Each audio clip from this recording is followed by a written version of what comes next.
Ladies and gentlemen, boys and girls, children of all ages, what is up? The King of Landing is here today, bringing you guys and gals, as usual, GARO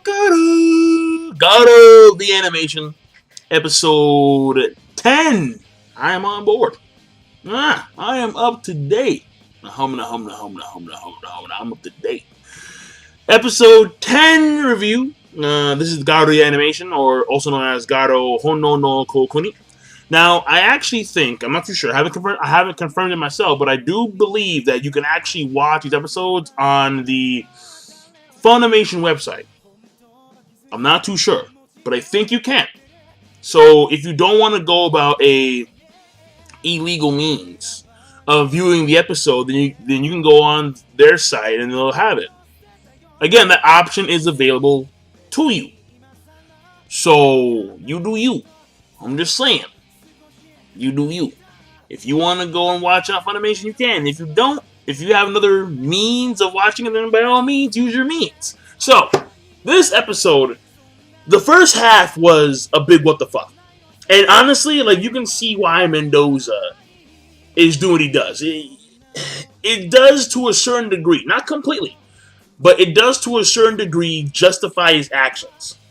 For sure, it does justify his hatred towards the Makai Knights. And honest, I'm not gonna lie to you, like, the master that he had previously, because we find out that Mendoza, he was actually a part of the Makai order, if you would, before he decided to just go AWOL and start killing Makai alchemists, witches, warlocks, Makai Knights, the whole slew of people who are related to that certain order. But he was exiled. And honestly, what they did to him, I think, was overkill. Now, yes, what he did was a terrible, terrible thing. But to have that span across generations, definite overkill. Man. Wow. Nah, man. I mean, so I can see his grievances. I really can. But now he's gone to the point of no return. And definitely, I mean, because initially you could say, okay, fine, so there's maybe a chance. And that chance would have existed if he had the ability to actually have a decent family, a decent life. But when they said, fuck it, we're going to make sure that this particular mark stays with you forever and ever and ever and ever and ever until generations upon generations. Your kids, your grandkids will have this mark, this disgusting, burning, searing patches of skin. Then yeah, there's a problem. But I think one of the most... It seemed to me, it's not like super hardcore, but it was like, damn, like, what the fuck? Oh, it was a scene where he has the mark on his body. And it is a means of the Makai Knights seeing this so-called tainted blood, this tainted individual who was exiled from their order. And he's getting out of the river. Mendoza looks at his arm and he straight up takes like a patch of skin from his arm and peels that shit off. And I'm like, no. Oh, that was gross. It was so gross, but it was impactful. It was pretty cool, but it was gross. Like, fuck. I mean, GARO in so many ways is a very mature series. So many ways. But that wasn't the mature thing. Again, it was very gross, but it was like the mature moment. The mature, the more adult, the more rated R moment, if you would, was the fact that we see Mendoza kill his freaking wife and his newborn son. Because his newborn son had the mark. And he probably killed the maid too, just because she was a fucking witness. Like, yo.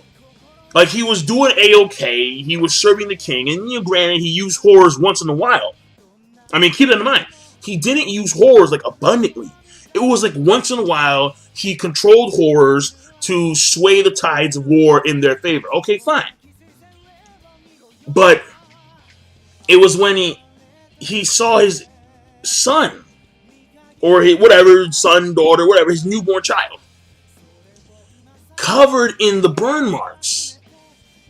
The curse that he had placed upon him by his master. And his wife is looking at him with his face like, honey, darling. And he kills them. And he throws them off a fucking cliff. Yo. Yeah. So, yeah, what Mendoza did initially in order to create this Makai tool was pretty fucked up. I mean, he killed and, he used the blood of many innocent people. And his justification was pretty corrupt, yeah. We are Makai alchemists. We are Makai knights. We are stronger than humans.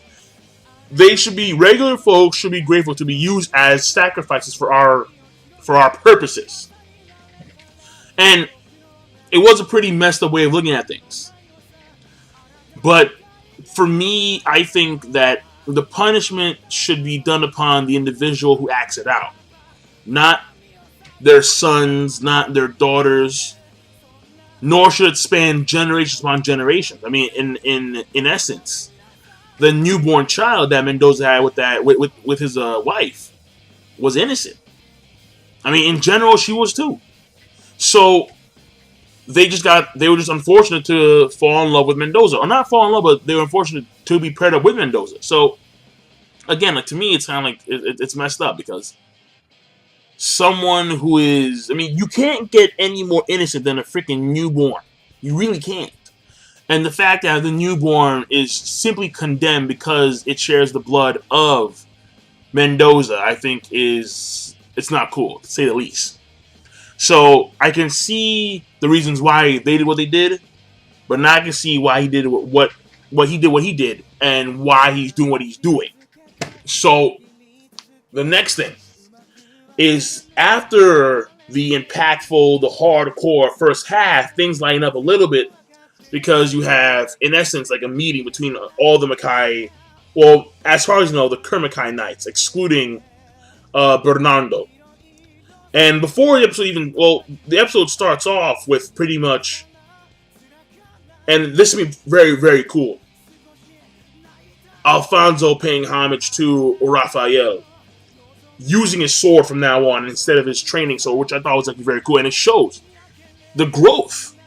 Alfonso could not pick up his sword; it was too heavy. He could not pick up Raphael's sword, and now he can wield that thing with ease.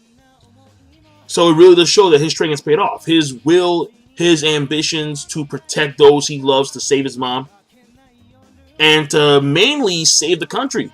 Valiente. Yeah, they paid off. But again, Raphael, he's dead. And apparently he was on he was on the three that was there pinning down Mendoza when he was being judged by his former master. So for him, it's a good thing because Raphael is dead. The former Garo, the former king, he's dead. And the master, obviously, she was old to begin with, and now she's gone too, obviously. So now we go on to the second half of the episode, which again, you have the meeting of these Makai Knights. You have Zoro, you have Garo, you have Gaia. And then you have Emma, who's also there as well. And Emma, she has her own thing going on. Apparently, she has to hunt a certain horror down, and we don't know why. We don't know where it is, obviously, but it's her own agenda. And then at some point, we're going to find out. But at this point in time, we're just following the Makai Knights as they go into the palace, and we also got to find out something about Octavia, where Octavia, she winds up meeting like for the first time she met Mendoza, she fell in love with his quote-unquote coldness. However, Mendoza, even though he did accept her under his wing, can't touch him, not allowed to, probably because of the damn burn marks that he has, because you don't see him because there's some obvious magic being used there, but they're there. Finally, you have them infiltrate the palace, and they run into a horde of horrors. So Mendoza has been again, he's been up to his old tricks even more so. Obviously, I mean, he has I forgot what it's called, but it was the magic tool, the Zircale Ring, I think it's called, or the Circle, where which it allows him to control and create horrors. And we can see the process by which he's doing that. And they're pretty much incubated on the ceiling in the basement. And it's pretty messed up, obviously, because like all the while you're seeing like these constant pools of human blood being like ran across the entire like inner basement area. So it's pretty fucked up, obviously. And finally they get to the like church area, if you would, and they run into fucking Bernardo. He's right there, like, yo, me, Roberto, it's go time. So obviously there's gonna be a pretty good fight because I can, there's gonna be a damn fight. Yeah, I can see it. Though I do believe that it's not gonna be just Roberto. It's gonna be all three. I mean, maybe not all three, but I can see it being at least Zoro and Garo against whatever the Black Knight. So overall, the episode, you have good animation as usual. You have, I mean, again, like when it comes to Makai armor, the Makai armor stuff is pretty cool, animation-wise. That CG 3D stuff, I do like it.